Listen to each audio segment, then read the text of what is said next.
possamos analisar a questão da dívida dos estados, tema que vem sendo discutido há 7 anos no Congresso, no Senado Federal, que é a Casa da Federação. Estamos aqui para representar os estados brasileiros.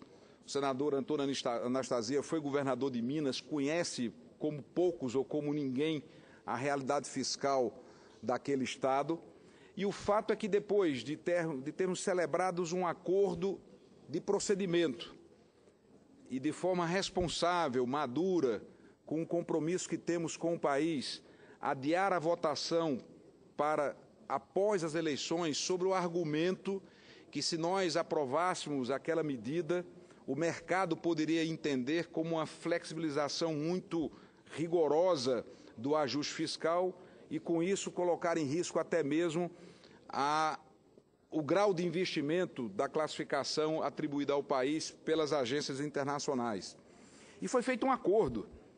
E simplesmente o acordo está sendo descumprido pelo governo, que tentou, mais uma vez, evitar a regulamentação, como asseverou a própria presidente da República em declarações à imprensa na data de ontem. Eu abro aspas e depois concedo a parte ao senador Anastasia. Abro aspas para a frase, para a declaração da presidente Dilma Rousseff. Estamos fazendo um imenso esforço fiscal. Achamos importantíssimo tratar a questão da dívida dos estados, mas não podemos fazer essa despesa. Não temos condições de fazer essa despesa agora. Assim que melhorar, teremos todo o interesse em resolver o problema, eu fecho aspas.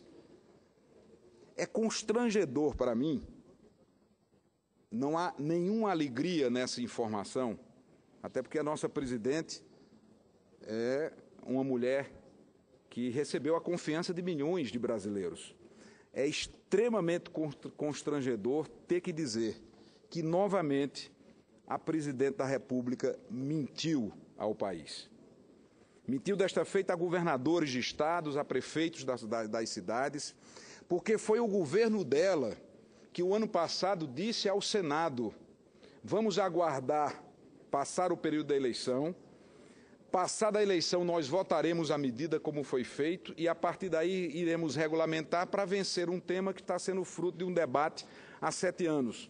E esta mesma presidente da República, porque ela já estava no exercício do mandato no ano passado, vem se desdizer numa atitude que tem tido repúdio, a reprovação da sociedade brasileira, das pessoas, do nosso povo, porque é constrangedor ver a presidente da República mentindo perante o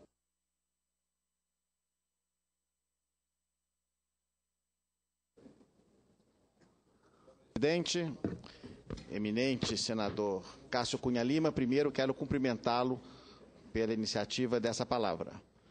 Como governador de meu estado, Minas Gerais, entre 2010 e 2014, juntamente com meus pares governadores de todos os partidos dos 27 estados da federação, fizemos um esforço imenso, em uníssono, exatamente para demonstrar ao governo federal e ao Poder Legislativo Federal a situação dramática na qual os estados e os municípios maiores se encontravam em razão do volume da dívida, que foi objeto de uma negociação no final do século passado, 1997, 98, que foi muito positiva naquela época. Todavia, as condições mudaram. E as condições mudaram e tornaram, na verdade, uma verdadeira camisa de força para os estados e municípios sangrados, com juros dignos do mais alto agiota e usurário possível. Naquele momento, o Congresso foi receptivo.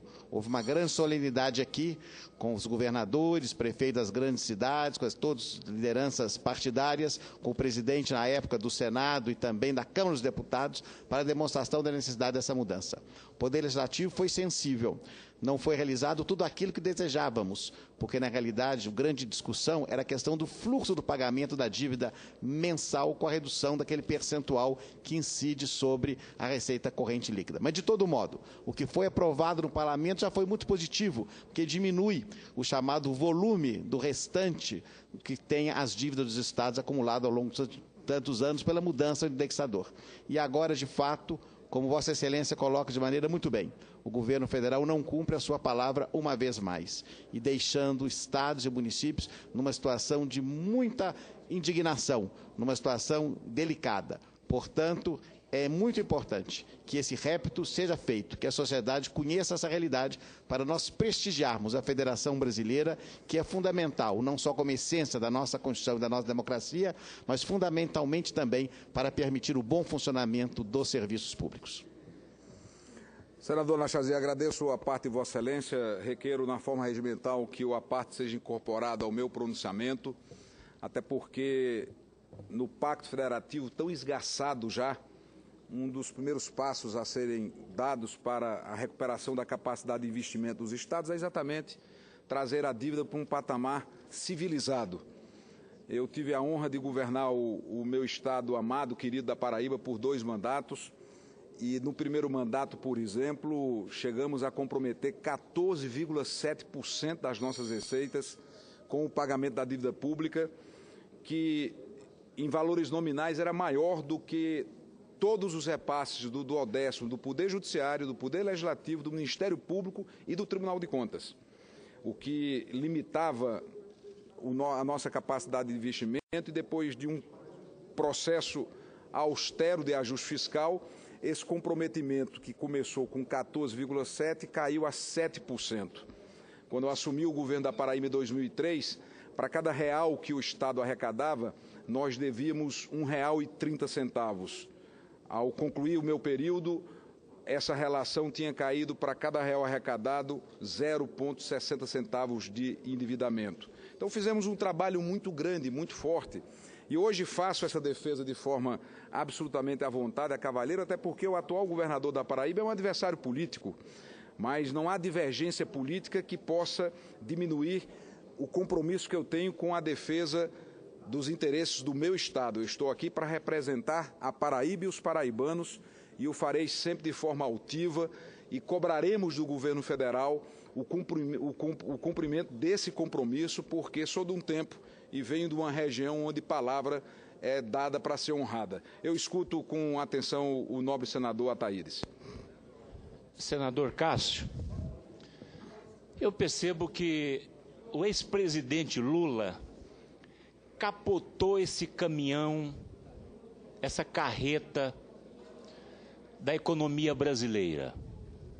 E a presidente Dilma chegou e deu mais um tombo nesta carreta. Eu percebo que a coisa bagunçou de uma vez por toda. Essa lei complementar 148, tão discutida nesta casa, neste Congresso Nacional, uma reivindicação de longa data dos nossos estados, dos nossos governadores, sancionada pela presidente da República, agora volta a dizer que precisa de regulamentação. Regular o quê? Regular o seu caixa? Destombar esse caminhão chamado Brasil que eles tombaram?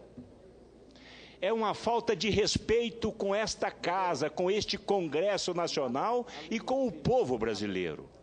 É desta forma, senador Cássio, que eu vejo essa postura esdrúxula deste governo Dilma.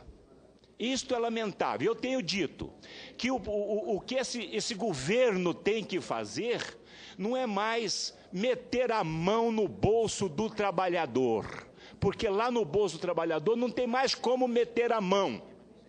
O que eles têm que fazer agora é acabar com essa corrupção, equilibrar essas contas públicas, e o nosso presidente, que é um grande empresário, Blário Maggi, sabe disso.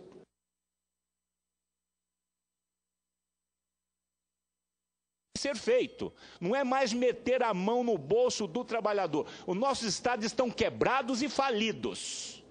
Desta forma, a coisa vai ficar muito pior. Mas ela vai pagar o preço. Esse governo está pagando o preço e vai continuar pagando o preço da sua irresponsabilidade e das suas mentiras. Muito obrigado.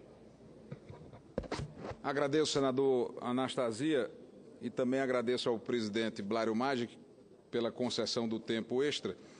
E para concluir a fala, já que o senador Anastasia fez referência a um caminhão que virou, me fez lembrar, o senador Ataídes fez a referência ao caminhão que virou, me faz lembrar a frase da amiga, me conceda mais 30 segundos que eu encerro, senhor presidente, da amiga Jussara Monteiro, que, em conversas frequentes pelo WhatsApp, fez lembrar que o governo do PT, senador Ataídes, Vossa Excelência que falou em caminhão, para fazer uma frase, e concluo com essa frase da amiga Jussara Monteiro, o governo do PT fez tanta coisa errada que não coube numa elba.